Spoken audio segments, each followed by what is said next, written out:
A huge part of this course is improving your academic writing. So I've taken the time to write up a number of the major components of what academic writing is so that you understand what it is I'm looking for, but I'm also doing it as a way to catch people up. I don't know what classes you've had in the past. I don't know what experience you have. I don't know what you remember. So by addressing all of this information in this way, I'm trying to get everybody to the same spot so that when I say, well, this isn't appropriate for academic writing, you know exactly what I'm talking about. Or on the response sheets on your paper, I say, somewhat meets the standards of academic writing. This is what I'm talking about. So hopefully this is helpful. Make sure you read this document well before you watch this video. If you haven't read it yet, just stop the video, go back and read it, because I give much more detail in the writing than I do in this going over of it, because I don't have the time when I record. I've only got so much time to get this done. So I go into greater detail if you just read it. Also, it's better to read and then to listen and then make sure you have a good understanding. All right, so enough of that. Let's see here. Starting with MLA format. That's just how I want you to set up your papers. It's a format that more than likely you're going to be exposed to again. I also look at it as a means of being able to think critically, follow directions, and do what you're asked. So follow the MLA format guidelines I've given you. I provided a whole video on how exactly to do that. There's no reason you shouldn't be able to do that. So slang, cliches, and formality. In academic writing, you want to keep your writing at the semi-formal level. You don't want to go informal, but you don't want to be overly formal. So you want to keep it right in the middle. Slang and profanity, they don't belong in a college course. So really try to avoid that stuff. And don't use cliches. Cliches are worn out expressions that just show that you have no creativity on your own. One of my favorite examples is avoid cliches like the plague. There you go. It's funny. You can laugh. It's okay. So try to avoid stuff like that in your writing. And if I see any, I'll highlight them and just ask you to reword them. And the reason I am kind of picky on this stuff is that you are judged through your writing. Especially in a business setting or in a workplace. You sometimes are just writing a memo to someone you don't know, and all they know about you is your writing. How do you want to be perceived? Do you want to be perceived as a person who can't function in a professional atmosphere because you can't write properly? I would hope not. I really would hope not. So you have to be able to separate your personal life from your professional life. You can write your emails any way you want to your friends or your text or whatever. Go ahead. I don't care. But don't come into a classroom and don't go into a workplace thinking that that kind of communication is appropriate, because it's not. You just need to learn that different contexts require different types of communication. So you need to step it up in this class. You need to step it up in pretty much any other course that you take, as well as your workplace. Contractions. Contractions are when you have don't, can't, won't, and so on. Those are contractions. You need to write them out. So do not, cannot, will not. It just shows that you're lazy and that you're unable to write in a professional way. And it gets really hard because the example essays that I'm going to have you read in your textbook have contractions in them. So please don't think that I consider those academic writing. In some ways, I really don't like using essays like that because it's showing you to do exactly what I'm telling you not to do. So please don't use those as examples of formality. They're not formal enough for what I'm asking you to do. But bottom line, don't use contractions. I don't like them, and I will highlight them and say stop it and fix them. So be concise. It just means that when you add description to your writing, that's great, but don't add too much description. In being concise, you're kind of short, sweet, and to the point. There's a cliche for you, but it's true. You want to be able to speak clearly, state your idea clearly, not briefly necessarily, but without any unnecessary repetition and fluff. It's going to be especially important in the business world and in professional writing. So time is of the essence. Say what you want to say properly the first time and move on. Okay, thesis statements.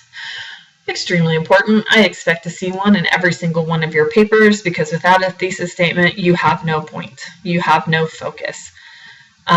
So start each paper you have with a thesis statement. Thesis statement is your main point, and every sentence essentially in your paper is going to relate back to that thesis statement. That's why if you don't have one, your paper has no main point. There's no point to it. So the metaphor I give here is, think of it as a shish kebab. The meat of your paper are your points and your support and your body paragraphs, and it's the skewer, it's your thesis statement that ties everything together. Okay? So you have to have a thesis statement. You have to have a main idea that is controlling everything that you write in your paper. Every topic sentence you have needs to relate back to your thesis statement. So I encourage you to put them at the beginning at this level of writing. So please do that. I will be looking for them. And if you don't have one, the rest of your paper is going to fall apart immediately. You have to have that controlling point. So in the same idea, you have to have topic sentences for each of your paragraphs. I look at them as mini thesis statements for your paragraph. So every sentence in your paragraph needs to relate back to your topic sentence. Every topic sentence needs to relate back to your thesis statement. So again, essentially, every sentence in your paper needs to relate back to your thesis statement. If you don't have a thesis statement, you don't have a paper. Topic sentences are the next step. Once you nail down your thesis statement, nail down the topic sentences that you're going to use in your body paragraphs. That's how you create structure and organization and support and development and focus everything. Everything that I talk about in this video and on this document relates back to thesis statements and topic sentences. Transitions. Transitions, for example, are therefore, however, in addition. Those are quick transitions from sentence to sentence. You also need transitions from paragraph to paragraph. We'll work on how to do that. But get started now. You need to make sure that all of your thoughts and sentences and paragraphs are connected somehow. That adds flow or cohesion to your paper. So I will be looking for those. Sentence variety. Don't just use short, choppy sentences all the time. We're going to learn about the different sentence types. I expect you to use them. They're simple, compound, complex, and compound, complex. You need to alternate between those, again, to add flow to your writing. Flow may sound weird and floofy, but it's very important. It's how you guide your reader through your paper. And if you do it in a choppy way, your reader's not going to like it. And your reader is me. One of the best ways to determine how your sentence variety is going is to read it out loud, because you'll hear it. Again, you want it to flow. Next, we have focus. Focus refers to how all of your main points relate to each other. I've mentioned it in talking about thesis statements. Your thesis statement creates your focus. If you don't have a thesis statement, you're probably not going to be very well focused. Everything in your paragraphs needs to relate to the other paragraphs. Every sentence needs to relate to every other sentence within a paragraph. Does that make sense? Make sure your paragraphs relate to each other as a whole, and then make sure, your sentences relate within the paragraphs. Let me see.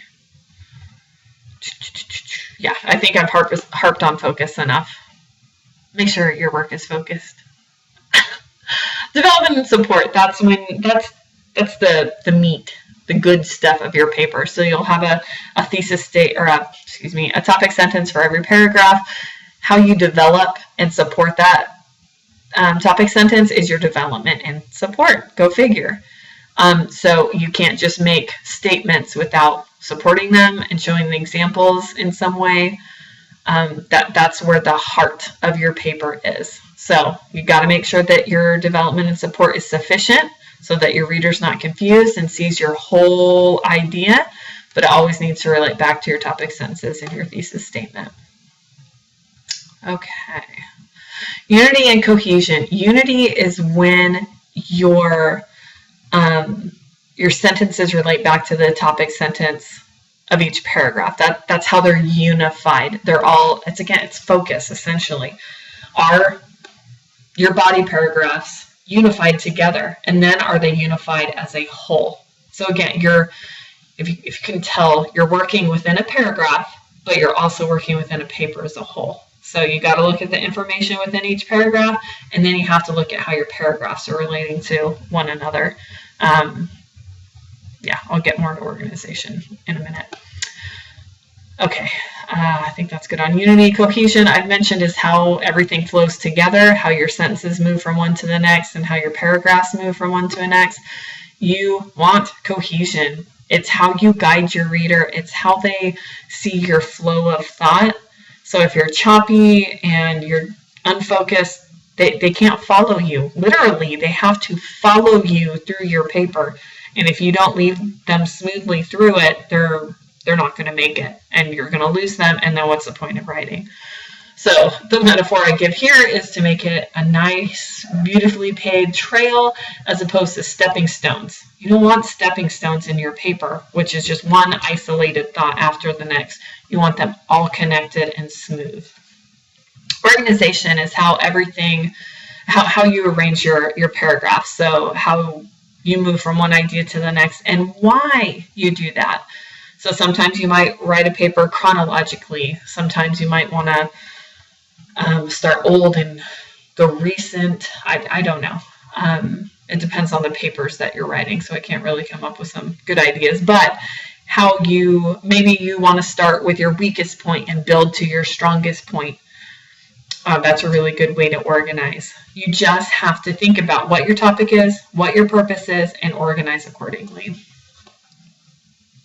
Mechanics are all the grammar and all the fun stuff that we'll be learning, the sentence level work that we'll be learning this quarter. So your spelling, punctuation, grammar, all of that. How you communicate in that way is very important. So don't just blow it off and think, oh, well, I don't need to know mechanics. I'll get it figured out. No, we're spending the first 5 weeks on mechanic type stuff. So make sure you get a good grasp of these things. Make sure your sentences are written properly, because you could have good, information everywhere else, but if you can't present it, intelligently with proper sentence structure, then you're defeating the entire purpose. So this is probably a lot of information. I expect you to not just look at this once, but maybe a couple times. But this is academic writing. Welcome to it. It's a great time. If you have any questions, let me know.